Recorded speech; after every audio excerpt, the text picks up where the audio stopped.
Olá, boa tarde. Bem-vindos à segunda edição do CNN Mercado, seu boletim de 4 edições diárias com tudo o que está acontecendo no mercado financeiro e pode influenciar as suas decisões.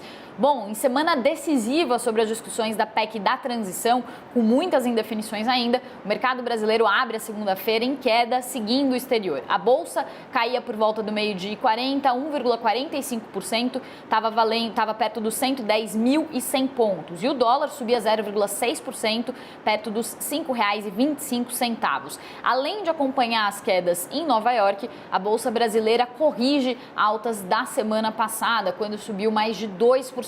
Mas o que pesa mais é a incerteza sobre a PEC da transição. O senador Marcelo Castro, relator do orçamento de 2023, falou agora há pouco que o valor da PEC foi mantido em 200 bilhões de reais e o prazo de retirada do Bolsa Família deve ficar em 2 anos, depois de uma reunião com o grupo de transição e com presidentes da Câmara e do Senado. E o cronograma também está mantido. A PEC vai para a CCJ amanhã e para o plenário do Senado na quarta-feira, e tudo precisa ser votado até o dia 16 de dezembro, que é o limite para o fechamento do orçamento de 2023 e também um dia antes do recesso parlamentar. 2 pontos fizeram a Bolsa aprofundar as perdas depois da fala de Marcelo Castro. O primeiro ponto é que os valores foram mantidos ainda sem desidratação do valor da PEC, que estava previsto que aconteceria durante a tramitação no Congresso. E o segundo ponto é a previsão de Castro de que o texto acordado não vai propor ainda qual vai ser a nova regra fiscal, já que o teto de gastos praticamente deixa de existir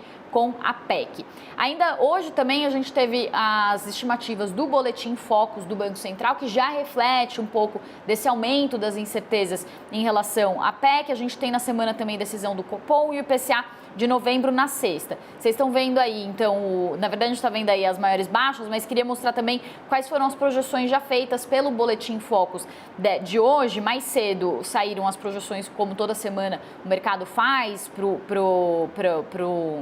tanto para PIB, quanto para IPCA, quanto para outros indicadores. E o que chamou a atenção no Focus dessa semana foi o PIB desse ano, que passou dos 3%, na quarta revisão para cima da projeção para o PIB, e também com uma inflação maior, a previsão de inflação maior para esse ano. Agora sim, a gente está vendo aí na tela, com a previsão de inflação maior para o IPCA desse ano e também com uma projeção de economia crescer mais nesse ano, também há uma previsão de aumento da taxa Selic, tanto para 2023 quanto para 2024. A taxa Selic estava inalterada por 10 semanas seguidas e agora, então, a projeção para o ano que vem da Selic sobe de 11,5% para 11,75% e para 2024 de 8,25% para 8,5%, mostrando que o risco fiscal está afetando também as projeções para os juros básicos. E a gente conversou mais cedo com a Thais Ara, que é economista sênior da LCA Consultores, justamente sobre a PEC da transição, que está trazendo esse risco todo para o mercado, e para ela o novo governo precisa dar alguma sinalização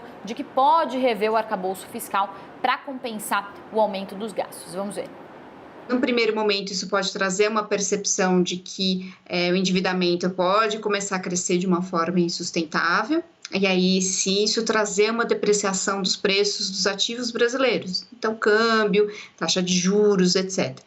Mas, se essa medida vier acompanhada de uma sinalização de que a gente vai ter algum tipo de medida do lado da Receita, ou que a gente vai rever o arcabouço fiscal, né? Quer dizer, colocar uma nova regra, pode ser uma regra até mesmo para as despesas, né, para crescimento das despesas, mas atrelado ali ao movimento da dívida pública, né, indicadores que sinalizem para o mercado que essa dívida pública não vai crescer de uma forma explosiva. Acho que nesse momento essa é a grande questão.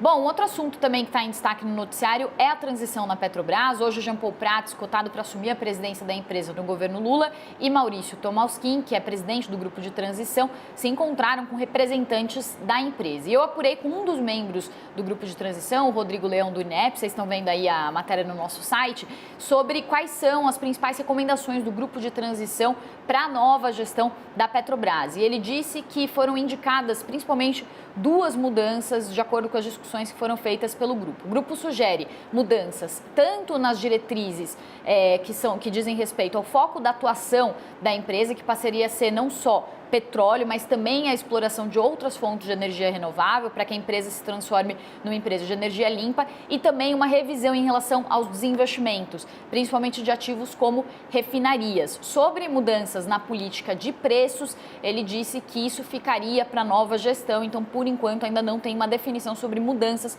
na política de preços. Rodrigo Leão disse que eles apenas estão discutindo o fim da redução de impostos como o ICMS. Para a gente encerrar rapidamente, lá fora os mercados estão em queda por causa do risco associado ao teto do petróleo russo, que começou hoje também com uma mudança nas perspectivas sobre os juros americanos. E o CNN Mercado vai ficando por aqui, daqui a pouco a gente volta com o Fernando Nakagawa às 2h45. Até já!